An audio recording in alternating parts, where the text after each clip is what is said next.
Friends, welcome our channel MCQ centre.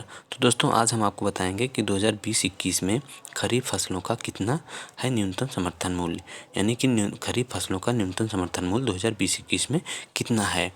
तो दोस्तों, और एक बात और बताऊंगा कि कैसे तय होता है फसलों का एमएसपी और खरीफ की कितनी फसलों को एमएसपी के दायरे में रखा गया है। तो दोस्तों, स्टार्ट करने से पहले हम आपको कुछ बातें पिछली वीडियो का बता दें। तो हमने जैसा कि आपको बताया कि आज़ादी के समय जो है जीडीपी में जीडीपी में कृषि का जो योगदान था वो था 52%, लेकिन वर्तमान में कितना बचा है दोस्तों? मात्र 14% ही योगदान बचा है। तो इस समय दोस्तों सबसे बड़ा सेक्टर जो है जीडीपी में जो योगदान देता है वो है आपका सेवा क्षेत्र, वो है सेवा क्षेत्र दोस्तों, जिसका योगदान है दोस्तों लगभग 60%। और उसके बाद दूसरा जो सेक्टर है दोस्तों वो है उद्योग क्षेत्र, जिसका योगदान है 26%। इसका योगदान कितना? 26%। दोस्तों, और एक बात बताते हैं कि कृषि में जो है दोस्तों, जहाँ एक तरफ जीडीपी में योगदान आपका कृषि का है 14%, वहीं कृषि जो है अभी भी 40% लोगों को रोजगार मुहैया करवाती है। और दोस्तों, हम आपको ये भी बता दें कि खरीफ की जो फसल है, आज हम खरीफ की फसल के बारे में आपसे बात करेंगे। वैसे फसल रबी की भी फसल होती है, खरीफ की होती है और जायद की फसल होती है, लेकिन एमएसपी दोस्तों जो है रबी और खरीफ की फसलों पर ही घोषित की जाती है, जायद की फसल पर नहीं घोषित की जाती है। तो हम दोस्तों स्टार्ट करते हैं खरीफ की किन फसलों पर एमएसपी घोषित की गई है और कैसे एमएसपी तय की जाती है। तो दोस्तों जो है 20-21 में जो है लगभग टोटल जितनी फसल होते हैं दोस्तों, जितनी फसलों पर एमएसपी घोषित है उनकी संख्या है 23, जिसमें से आपके 6 हैं रबी के और आपके 17 हैं खरीफ के, 17 हैं खरीफ के और रबी के आपके 6 हैं। तो दोस्तों पिछले वीडियो में हम आपको रबी की फसल पर बता चुके हैं कितनी एमएसपी है, जो कि हमने बताया 21-22 के लिए, लेकिन ये दोस्तों पुराना है, यानी कि ये है आपका 20-21 का। तो दोस्तों इसमें जो है 17 फसलों के बारे में हम बताएंगे कि इनकी एमएसपी क्या है। और टोटल जो है दोस्तों हमने बताया कि 23 फसलों पर सरकार जो है एमएसपी घोषित करती है। तो दोस्तों स्टार्ट करते हैं। इसमें देखिए, जैसे धान में 2 तरीके की फसल होती है, एक सामान्य होती है, एक ग्रेड ए होती है। तो दोस्तों इसमें जो है सामान्य जो है इसका जो है एमएसपी दोस्तों, इसमें जो है आपका 1868 है एमएसपी, और इसमें दोस्तों आपकी 53 रुपये की वृद्धि की गई है। यानी कि दोस्तों पहले जो एमएसपी थी वो थी आपकी, इसमें से आप घटा सकते हैं 1868 में से, यानी कि आपका जो 19-20 में एमएसपी था उसमें आपने सरकार ने 53 रुपये बढ़ाया, जिससे 20-21 में एमएसपी आपकी 1868 रुपये हो गई है। इसी तरीके से दोस्तों धान ग्रेड ए में 53 रुपये बढ़ाने के बाद 20-21 में 1888 एमएसपी कर दी गई है। लेकिन दोस्तों आपको एक बात और हम बता दें कि ये जो एमएसपी है, ये जो 53 रुपये बढ़ाया गया है, लेकिन इसके पहले जो था वर्ष, यानी कि 19-20 में 2019 और 20 में आपको ये जानकारी होगी, जो भी अगर किसान इसको देखेंगे या जो भी ऐसे स्टूडेंट जो अपने घरों में जाकर के सरकारी दुकानों पे अगर अपना राशन बेचे होंगे तो उनको पता होगा कि पिछले साल जो था सरकार ने जो ये 53 रुपये वृद्धि के पहले इसमें जो भी मूल्य था, इसमें सरकार 20 रुपये पल्लोदारी का भी देती थी, 20 रुपये पल्लोदारी का अलग चार्ज देती थी। लेकिन इस साल दोस्तों जो ये 1868 रुपये है, सरकार पल्लोदारी का चार्ज नहीं देती है। यानी कि 53 रुपये देखने में लगा कि आपको बढ़ा है, लेकिन ये मात्र 33 रुपये ही ये बढ़ा हुआ है, ये मात्र 33, क्योंकि 20 रुपये ये मान के चलिए किसान को देना पड़ता है। अब दोस्तों ये जो 20 रुपये पल्लोदारी कहीं कहीं 25 भी ले लेते हैं, कहीं कहीं 30 भी ले लेते हैं। तो दोस्तों इस हिसाब से सरकार अब पल्लोदारी नहीं देती है। पहले क्या होता था, अगर वहाँ आप कैश दे देते हैं तो उसके बाद पल्लोदारी प्रति कुंतल के हिसाब से आपके खाते में आपके जो धन है, जो आपने धान बेचा है, उसके साथ जो होता है पल्लोदारी भी आ जाती थी 20 रुपये के हिसाब से। लेकिन इस बार सरकार ने पल्लोदारी को ख़त्म कर दिया है। तो दोस्तों ये जो 53 रुपये बढ़े हैं, इसको आप 33 रुपये ही माने, कितनी ही वृद्धि हुई है। तो आगे दोस्तों और देखिए कि इसमें जो है ज्वार जो है, इसमें दोस्तों 70 रुपये की वृद्धि हुई है, और ये वृद्धि के बाद 2620 हो गया है। ज्वार मालदंडी दोस्तों इसमें भी 70 की वृद्धि हुई है, ये वृद्धि के बाद 26-40 हो गया है।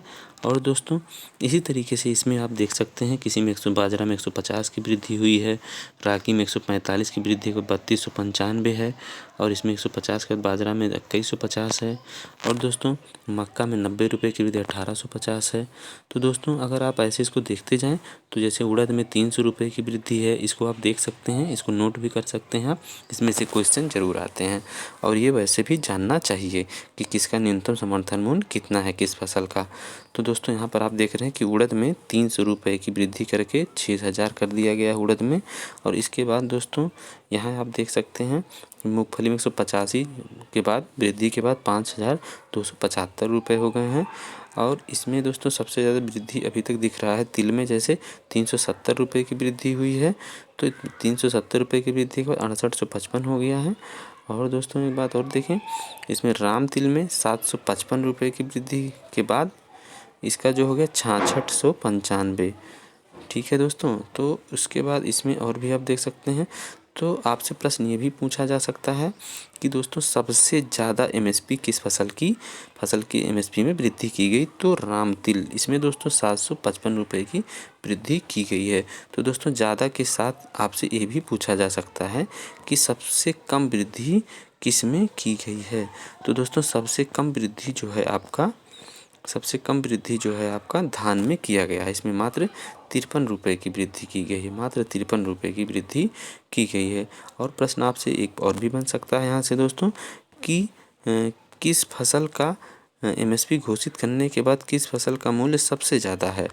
तो दोस्तों इसमें जो है एमएसपी घोषित होने के बाद जो है सबसे ज़्यादा मूल्य जो है आपका है इसका तिल का 6855। लेकिन एक बात और आपको बता दें कि अगर ये पूछे कि सबसे ज़्यादा किसकी एमएसपी में वृद्धि किया गया, तो राम तिल के, इसमें 755 वृद्धि हुआ, उसके बाद 6695 हुआ इसका। तो दोस्तों इसमें 370 की वृद्धि हुई तिल में और राम तिल में 755 की।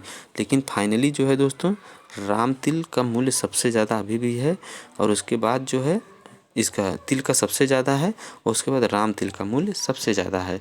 तो दोस्तों इसको आप समझ लीजिए और इसको अच्छे से याद कर लीजिए कि सबसे ज़्यादा वृद्धि जो हुई राम तिल में हुई, और वैसे मूल्य सबसे ज़्यादा किसका है, तिल का है। सबसे कम जो है वृद्धि वो हुई धान में, ठीक है, धान में सबसे कम वृद्धि हुई है।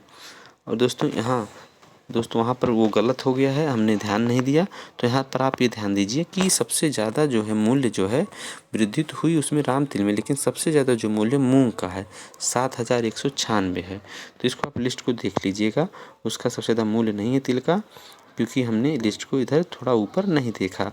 तो दोस्तों इसमें सबसे ज़्यादा जो मूल्य है वो है मूंग का, ठीक है। वृद्धि के बाद सबसे ज़्यादा मूल्य जो इसमें वर्तमान में है, सबसे महंगा जो कह सकते हैं वो मूंग है, इसका 7196 रुपये है।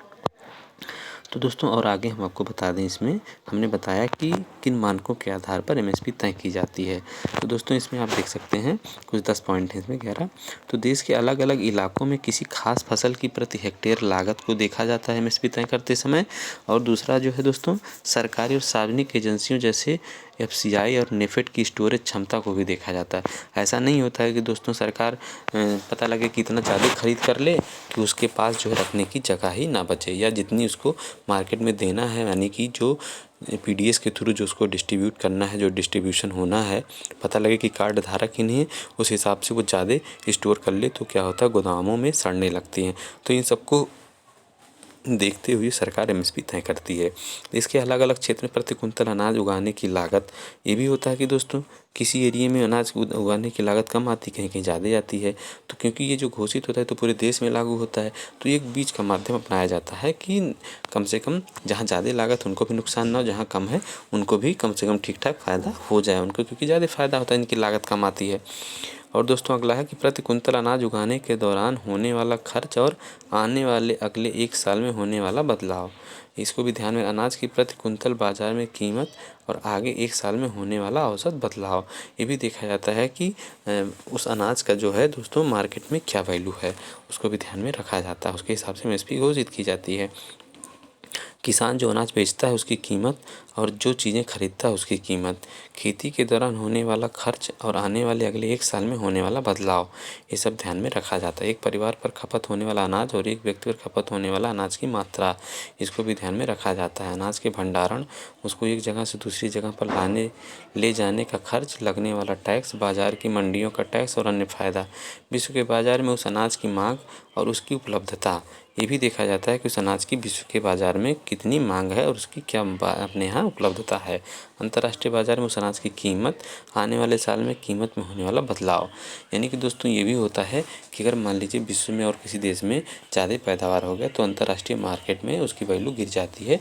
उसी के हिसाब से अगर महंगा रखा जाएगा तो अंतर्राष्ट्रीय मार्केट में अपने यहाँ का जो अनाज है यहाँ से एक्सपोर्ट नहीं हो पाएगा। तो इसीलिए उन सबको भी देखते हुए रखा जाता है। ऐसा ना रख दिया जाए कि बहुत महंगा हो जाए और कहीं और देश से लोग मंगा लें। तो इन सब चीज़ों को भी ध्यान में रखा जाता है। तो दोस्तों मुझे उम्मीद है कि आपको ये चीज़ें समझ में आ गई होंगी। तो दोस्तों इसमें जो है हमने आपको बताया कि ये जो है इसका जो फसल का जो है दोस्तों, खरीफ की जो फसल है इसकी जो बुआई का समय है दोस्तों, ये जो है जून जुलाई में बुआई होती है। इसकी बुआई जो है जून